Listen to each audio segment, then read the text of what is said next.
Are the Philadelphia Phillies brave enough to bet the farm on glass, or are they desperate enough to chase a ghost? Hello everyone, and welcome back to the channel. Today, we are dissecting a trade proposal that is so bold, so risky, and potentially so rewarding that it has the entire Delaware Valley holding its breath.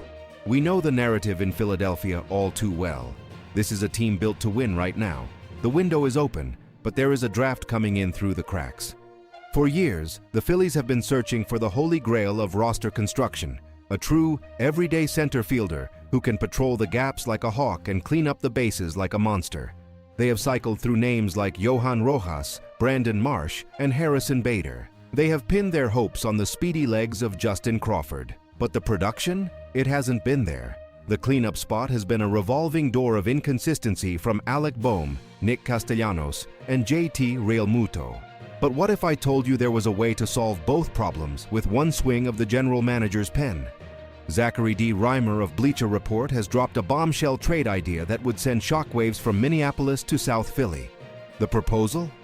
The Phillies acquire the electric, the explosive, and the enigmatic Byron Buxton from the Minnesota Twins. In exchange, Philadelphia sends a package headlined by their golden boy, top prospect Justin Crawford, along with infielder Arun Escobar and pitcher Gage Wood. This isn't just a trade. This is a philosophy shift. It is a declaration that tomorrow doesn't matter as much as today. We are talking about acquiring a player coming off a 35 home run season, a guy who posted an .878 OPS and swiped 24 bags at 31 years old. When Byron Buxton is on the field, he is arguably one of the top 5 talents in the entire sport. He is a 5-tool player in the truest sense of the word.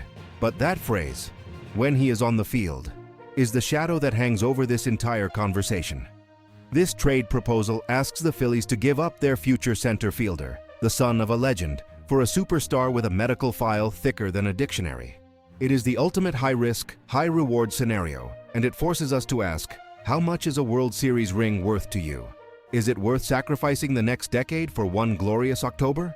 To truly understand the weight of this proposal, we have to look at the history of all-in moves.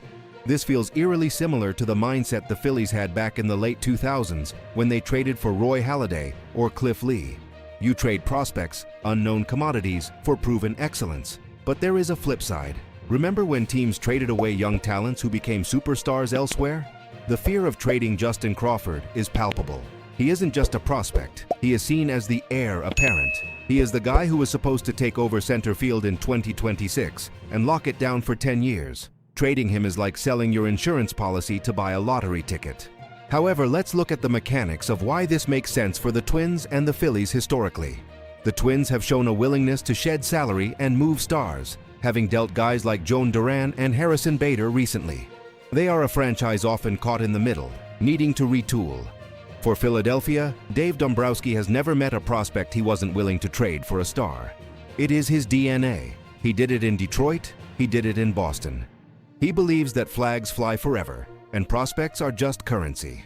Let's break down the player coming back. Byron Buxton isn't just a hitter, he is a defensive savant. The Phillies' outfield defense has been, to put it politely, an adventure in recent years. Putting Buxton in center field changes the geometry of Citizens Bank Park. Balls that are currently doubles in the gap become outs. That saves runs for your pitching staff. It takes pressure off the corner outfielders. And offensively, imagine a lineup where Trea Turner gets on, Harper moves him over, and then Buxton steps up to clean it up. It is a nightmare for opposing pitchers, but we cannot ignore the injury history.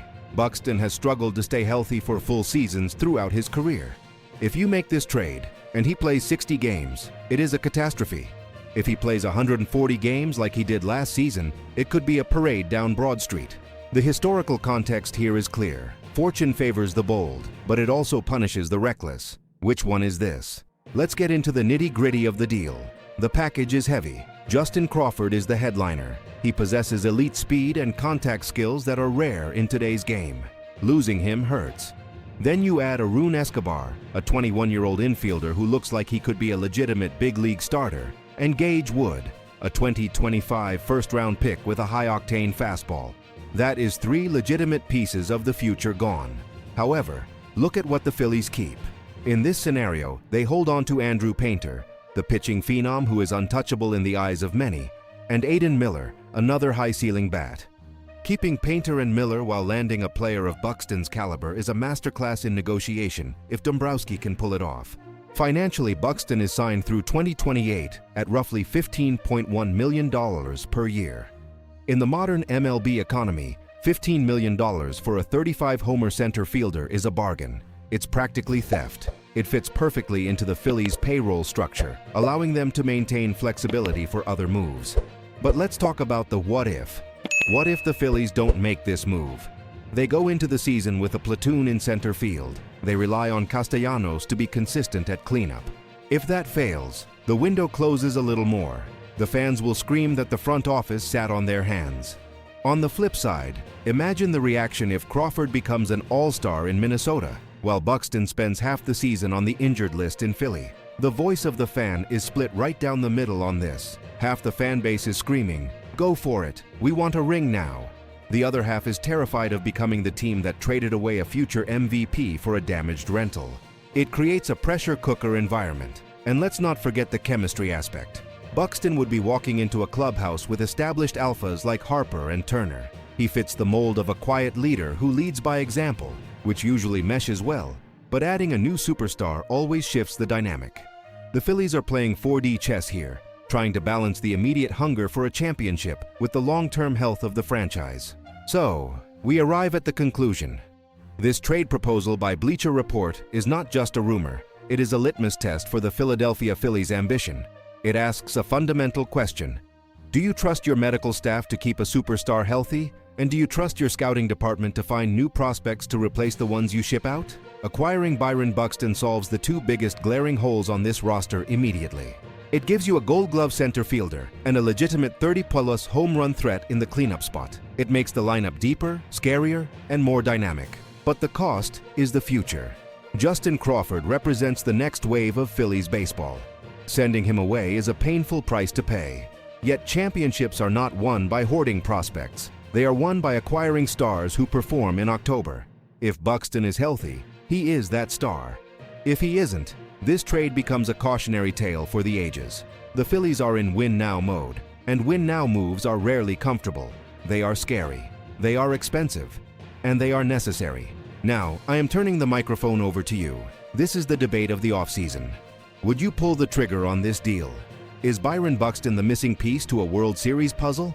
Or is the price of Justin Crawford and two other top prospects simply too high for a player with an injury history? Let me know in the comments below. I want to see your trade grades. Give this video a thumbs up if you love the hot stove season, and make sure you are subscribed so you don't miss any updates as we get closer to spring training. The clock is ticking, and the Phillies have a decision to make. Until next time, keep your eyes on the field.